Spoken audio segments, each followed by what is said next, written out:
ইরানের ইসলামী বিপ্লবের নেতা খামেনির জানাজায় কোটি মানুষের ঢল, প্রতিশোধের অঙ্গীকার।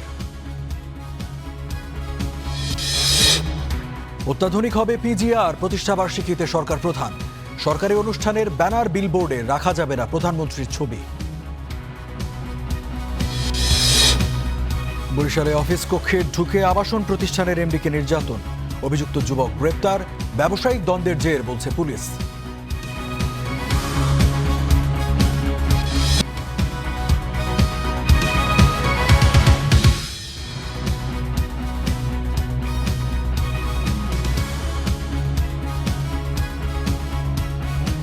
স্বাগত স্টার নিউজের সাথে আছি রঞ্জু ইফতেখার। এতক্ষণ দেখছিলেন সংবাদ শিরোনাম। এবার বিস্তারিত এবং শুরুতে আন্তর্জাতিক প্রসঙ্গ। ইরানের সাবেক সর্বোচ্চ নেতা আয়াতুল্লাহ আলী খামেনির প্রথম জানাজা সম্পন্ন হয়েছে। তেহরানে গ্র্যান্ড মুসল্লা কমপ্লেক্সে অনুষ্ঠিত জানাজায় ইমামতি করেন আয়াতুল্লাহ জাফর সোবহানি। এদিনও প্রকাশ্যে দেখা যায়নি সন্তান ও বর্তমান সর্বোচ্চ নেতা মুজতবা খামেনিকে। প্রতিশোধের আগুন আর কান্নায় প্রিয় নেতাকে বিদায় জানায় অগণিত মানুষ। কর্তৃপক্ষ জানিয়েছে, খামেনির জানাজা উপলক্ষে তেহরানে 2 কোটি মানুষের সমাগম হয়েছে। আয়াতুল্লাহ খামেনির প্রথম জানাজা উপলক্ষে ভোর থেকেই জনসমুদ্রে পরিণত হয় তেহরান। গ্র্যান্ড ইমাম খোমেনি মুসাল্লা কমপ্লেক্সে হাজির শোকাহত অগণিত মানুষ।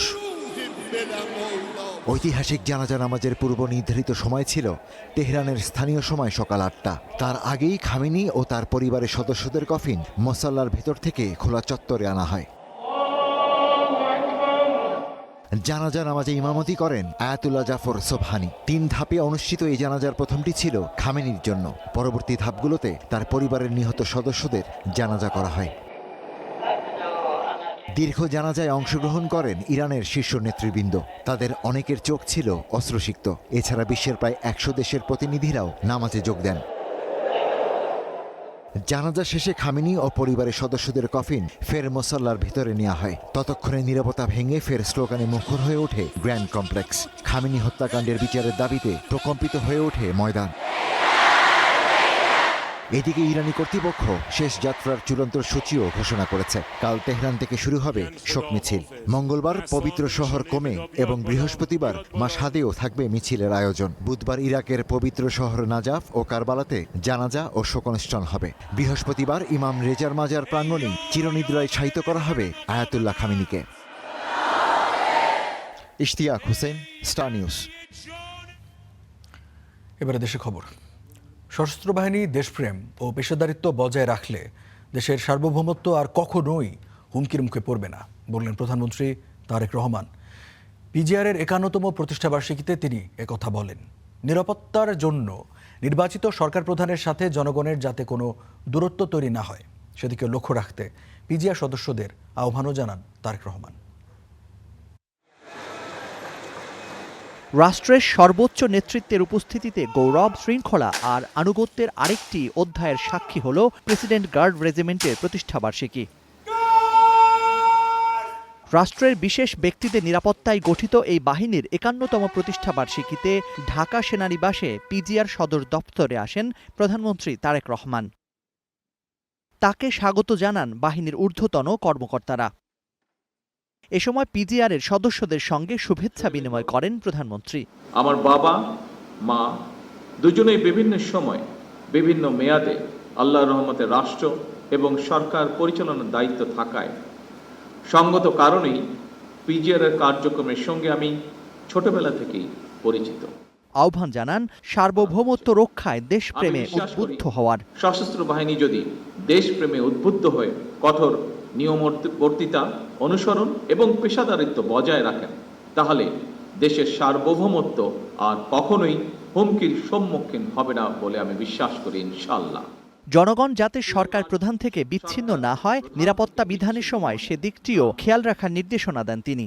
একটি গণতান্ত্রিক সরকারের প্রধান হিসাবে আমি জনগণের বিশ্বাস এবং ভালোবাসার উপরে আমার আস্থা এবং নির্ভরতা বজায় রাখতে চাই। সুতরাং নিরাপত্তা কৌশল যাতে সরকার প্রধান থেকে জনগণ থেকে দূরে ঠেলে না দেয়, সেদিকে বিশেষভাবে লক্ষ্য রাখার জন্য আমি আপনাদের প্রতি বিশেষভাবে আহ্বান জানাই। শুধু প্রচলিত নিরাপত্তা নয়, সাইবার সহ বহুমাত্রিক নিরাপত্তা চ্যালেঞ্জ মোকাবেলার জন্য পিজিআরকে প্রস্তুত থাকারও আহ্বান জানান তিনি। যে কোনো বাহিনীর সামনে প্রচলিত চ্যালেঞ্জের বাইরেও বর্তমানে আর্থসামাজিক, ভূ রাজনৈতিক পরিস্থিতি এবং তথ্য প্রযুক্তির অবাধ বিকাশের ফলে বহুমাত্রিক নিরাপত্তা চ্যালেঞ্জ তৈরি হয়েছে। সাইবার যুদ্ধ, ইলেকট্রনিক ওয়ারফেয়ার, ড্রোন যুদ্ধ কিংবা তথ্য যুদ্ধ, এইসব নতুন নতুন ক্ষেত্রগুলো কোনোভাবেই উপেক্ষা করার সুযোগ নেই। এইসব বহুমাত্রিক চ্যালেঞ্জ মোকাবেলায় শুধুমাত্র পিজিআরই নয়, প্রতিটি বাহিনীকেই আধুনিক এবং সময়োপযোগী প্রশিক্ষণের মাধ্যমে নিজেদেরকে সার্বক্ষণিক প্রস্তুত রাখা অত্যন্ত জরুরি। পিজিআরের গোড়াপত্তনে শহীদ রাষ্ট্রপতি জিয়াউর রহমানের ভূমিকা তুলে ধরেন Tarique Rahman. President guard regiment PGR প্রতিষ্ঠার ইতিহাসে মেজর জেনারেল জিয়াউর রহমান একটি অবিস্মরণীয় এবং অনুপ্রেরণামূলক নাম। জাকারি আহমেদ, স্টার নিউজ, ঢাকা। সুধীবৃন্দ, তাই এলো ইনোভার, যেন আপনি লাইফে থাকেন রেডি প্রতিদিন। Innova, designed for now. দেখছেন স্টার নিউজ। সরকারি কোনো অনুষ্ঠান উপলক্ষে প্রস্তুত করা ব্যানার, ফেস্টুন ও বিলবোর্ডে প্রধানমন্ত্রী তারেক রহমানের ছবি ব্যবহার সম্পূর্ণরূপে নিষিদ্ধ করে পরিপত্র জারি করেছে সরকার। সকালে মন্ত্রিপরিষদ বিভাগের সাধারণ অধিশাখা থেকে এই পরিপত্রটি জারি করা হয়। পরিপত্রে বলা হয়েছে, এখন থেকে সরকারি অনুষ্ঠানের ব্যানার, ফেস্টুন ও বিলবোর্ড প্রস্তুতের ক্ষেত্রে অনুষ্ঠানের মূল বিষয়বস্তুকে প্রাধান্য দিয়ে প্রাসঙ্গিক ও সামঞ্জস্যপূর্ণ তথ্য উপস্থাপন করতে হবে। ব্যানার, ফেস্টুন ও বিলবোর্ডের নকশা এমনভাবে তৈরি করতে হবে যাতে সংশ্লিষ্ট অনুষ্ঠানের উদ্দেশ্য, বার্তা ও বিষয়বস্তু স্পষ্টভাবে প্রতিফলিত হয়। বিষয়টিকে অত্যন্ত গুরুত্বপূর্ণ উল্লেখ করে পরিপত্রে এই আদেশ অনতিবিলম্বে কার্যকর করারও নির্দেশ দেওয়া হয়েছে। উন্নত পল্লী সমৃদ্ধ দেশ, সবার আগে বাংলাদেশ প্রতিপাদ্যকে সামনে রেখে জাতীয় পল্লী উন্নয়ন দিবস 2026 উপলক্ষে স্মারক ডাক টিকিট উদ্বোধন করেছেন প্রধানমন্ত্রী তারেক রহমান। সকালে সচিবালয়ে নিজ কার্যালয়ে এই স্মারক ডাক টিকিটের উদ্বোধন করেন তিনি। 10 টাকা মূল্যমানের এই ডাক টিকিটের সঙ্গে একটি উদ্বোধনী খাম ও 5 টাকা মূল্যমানের একটি ডাটা কার্ডও প্রকাশ করা হয়। আগামীকাল 6 জুলাই জাতীয় পল্লী উন্নয়ন দিবস উপলক্ষে বাংলাদেশ ডাক বিভাগ প্রতি বছর বিশেষ স্মারক ডাক টিকিট, উদ্বোধনী খাম ও ডাটা কার্ড প্রকাশ করে থাকে। এই উদ্যোগের মূল উদ্দেশ্য হল দেশের গ্রামীণ অর্থনীতি ও পল্লী উন্নয়নে অবদানের স্বীকৃতি প্রদান এবং দিবসটির তাৎপর্য জনসমক্ষে তুলে ধরা।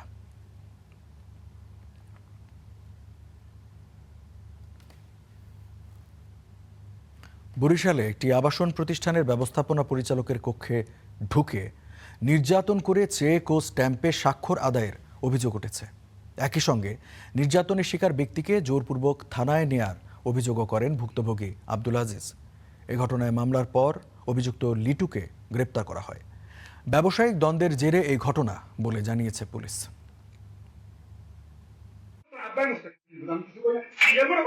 27 জুন সন্ধ্যা বরিশাল সদর রোডে নিজের অফিস কক্ষে ছিলেন অগ্রণী হাউজিং লিমিটেডের এমডি আব্দুল আজিজ। সেখানে দলবল নিয়ে হাজির হন মোস্তাফিজুর রহমান লিটু। এক পর্যায়ে আজিজের উপর চালানো হয় হামলা, নির্যাতন। জোরপূর্বক চেকে 70 লাখ টাকা আর 2টি স্ট্যাম্পে স্বাক্ষর আদায়ের অভিযোগ করেন আজিজ। মারধর শুরু তার একটা নতুন কৌশল হলো, সে আমার অন্ডকোষ এমনভাবে চেপে ধরছে, আমার শ্বাসরোধ হয়ে যাওয়া, মারা যাওয়ার উপক্রম হয়েছে। এরপর আমাকে চেয়ার থেকে ফেলে দেয়, আমাকে নিচে ফেলাই আমার বুকে পাড়া দিয়ে ধরে, গলা পাড়া দিয়ে ধরে, আমাকে হত্যার চেষ্টা করে এবং বলে যে সে আমাদেরকে চেক দেয়। এখানেই শেষ নয়, আব্দুল আজিজকে কার্যালয় থেকে তুলে নেওয়া হয় কোতোয়ালি থানায়। তারপর লিখিত অভিযোগ দেন মোস্তাফিজুর রহমান লিটু। সই স্বাক্ষর দিয়েছে, আমি কিছুই ব্যক্ত করি নাই, কারণ আমার জীবনের নিরাপত্তা ছিল না। কারণ আমি যদি ওখানে বলতাম তারা থানায় হয়তো আমাকে মাফ করতো, সেই ভয় আমি ওখানে কিছু বলি নাই। পরে ওই সে সালিশ পেনে থানা থেকে চলে আসছি। চলে আসার পরে আমি 3-4 দিন একেবারে বিমর্ষ অবস্থায় ছিলাম। এ ঘটনায় গত বৃহস্পতিবার আদালতে 3 জনের নামে মামলা করেছেন আব্দুল আজিজ। এরই মধ্যে অভিযুক্তকে গ্রেপ্তার করেছে পুলিশ। যেহেতু আমাদেরকে তদন্ত করতে বলা হয়েছে, আমরা আমাদের থানার তরফ থেকে একদম রেসপন্সিবল অফিসারদের তদন্ত করে এটি সত্য না মিথ্যা যেটাই পাই আমরা রিপোর্ট আকারে আমরা কোর্টকে, মাননীয় কোর্টকে আমরা এটা ফরওয়ার্ড করব। ব্যবসায়িক দ্বন্দ্বের জেরে এই ঘটনা বলে জানিয়েছে পুলিশ। সৈয়দ মেহেদী হাসান, স্টার নিউজ, বরিশাল। দেশে ২৪ ঘন্টায় হামের উপসর্গ নিয়ে আরও ৭ শিশুর মৃত্যু হয়েছে। এ সময় হাম ও হামের উপসর্গ নিয়ে আক্রান্ত হয়েছে ১,০৩১টি শিশু। রবিবার স্বাস্থ্য মন্ত্রণালয়ের দেয়া তথ্য মতে ১৫ মার্চ থেকে এখন পর্যন্ত সারা দেশে হামের উপসর্গ নিয়ে মৃত্যু হয়েছে মোট ৬৪৫টি শিশুর। আর হামে আক্রান্ত হয়ে আরও ৯৩টি শিশু প্রাণ হারিয়েছেন। সব মিলিয়ে হাম ও হামের উপসর্গে মৃত্যুর সংখ্যা ৭৩৮। এছাড়া ১৫ মার্চ থেকে এখন পর্যন্ত সন্দেহজনক হাম রোগীর সংখ্যা ১,০৫,৬১৮ আর নিশ্চিত হাম রোগীর সংখ্যা ১২,৬৩২।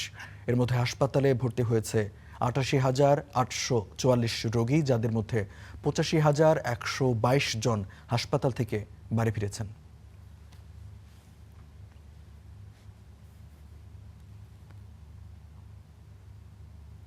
সাগরে সৃষ্ট লঘুচাপ এখন নিম্নচাপে পরিণত হয়েছে। এর প্রভাবে উপকূলীয় এলাকায় বৃষ্টি হচ্ছে উত্তাল সাগরও। আবহাওয়া অফিস জানিয়েছে বেলা ১২টা নাগাদ লঘুচাপটি ঘনীভূত হয়ে নিম্নচাপে রূপ নেয়। এতে কক্সবাজার, চট্টগ্রাম, পটুয়াখালী সহ উপকূলীয় এলাকাগুলোতে বৃষ্টি হচ্ছে, সাথে আছে ঝোড়ো হাওয়া। কক্সবাজারে গেল ২৪ ঘন্টায় ৪১ মিলিমিটার বৃষ্টিপাত রেকর্ড করা হয়েছে। মোংলা, চট্টগ্রাম সহ সব সমুদ্র বন্দরসমূহকে স্থানীয় ৩ নম্বর সতর্ক সংকেত দেখিয়ে যেতে বলা হয়েছে। নোয়াখালীর হাতিয়ায় বন্ধ নৌযান চলাচল, মাছ ধরার ট্রলারগুলোকে উপকূলের কাছাকাছি থাকতে বলা হয়েছে। আগামী ৪ দিন বৃষ্টির পূর্বাভাস দিয়েছে আবহাওয়া অফিস। বৈরী এই আবহাওয়ার মাঝেও উত্তাল সমুদ্রে গোসলে নেমেছে অনেকে। খুব রিস্ক হয়ে যায় সাধারণ মানুষের বিষয়টা।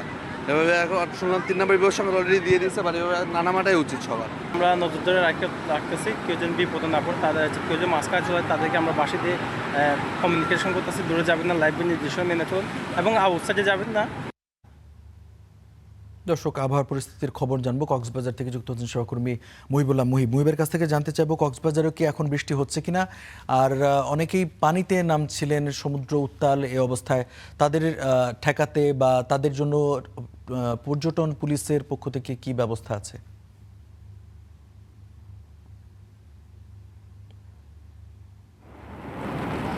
রঞ্জু, সকাল থেকেই কক্সবাজারে বৃষ্টি হচ্ছে, এখনও বৃষ্টি হচ্ছে। কিছুক্ষণ আগে জোড়ো বৃষ্টি হয়েছে কক্সবাজারে, এখনও বৃষ্টি চলমান রয়েছে। তবে যেই বিষয়টি আবহাওয়া অধিদপ্তর বলছে যে বঙ্গোপসাগরে যে সৃষ্ট লঘুচাপ সেটি নিম্নচাপে পরিণত হয়েছে, তার প্রভাবে কিন্তু বিকেল নাগাদ আরও অন্তত ৮০ কিলোমিটার বেগে ঘন্টায় ঝোড়ো বৃষ্টি হতে পারে কক্সবাজার উপকূল দিয়ে, সেটি তারা বলছেন।